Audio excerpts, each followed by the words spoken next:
Parallel থেকে একটা resistance আর ক্যাপাসিটরের সিরিজে কানেক্ট হবে। আর এর এই পয়েন্টটা থেকে আমরা আউটপুটটাকে কানেক্ট করবো, এখান থেকে এখানটায় আউটপুটটা কানেক্ট হবে। এটা হচ্ছে ভি ইনপুট। এখন আমরা সার্কিটটা তৈরি করেছি।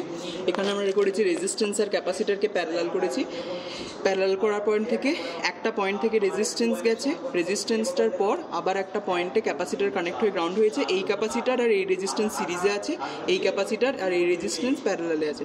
এদের মাঝের যে পয়েন্টটা, সেই পয়েন্ট থেকে আমরা আউটপুটটাকে কানেক্ট করেছি। এই পয়েন্টটা হয়ে যাচ্ছে আউটপুট।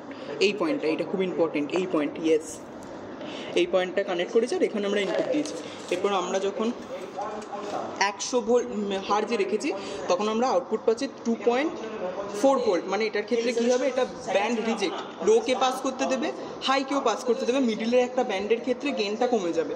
তাহলে 100 আছে, 100 থেকে আমরা বাড়িয়ে বাড়িয়ে যাচ্ছি 200, 200তে ভ্যালু কমছে 300, ভ্যালু কমছে 400, 500, 600, 700,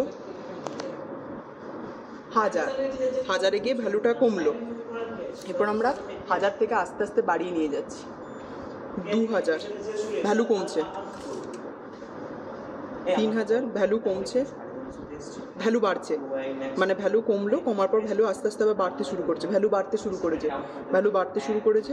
আমরা যখনই আবার 10,000 হার্জে গেছি ভ্যালুটা বেড়ে গেছে, মানে মিডিল পয়েন্টের, মিডিল একটা রিজিয়নের ক্ষেত্রে গেনটা খুব কম হয়ে গেছে এবং বাকি ভোল্টেই কমেছে, কিন্তু কমেছে, ভোল্ট খুব কম, ভোল্টে কমেছে, কিন্তু তার মানে ভোল্টে কমেছে মানে মেনলি গেনটা কমে গেছে। ইনপুটের একটা গেন আছে, ইনপুট বাই গেন কত, আউটপুট বাই ইনপুট না input by output, output by input, output by input. Output by ইনপুটের ক্ষেত্রে আমরা যদি গেনটা দেখি মিডিল পয়েন্টের ক্ষেত্রে খুব কমে গেছে আর বাকি ওই দুটো রিজনের ক্ষেত্রে খুব বেড়ে আছে।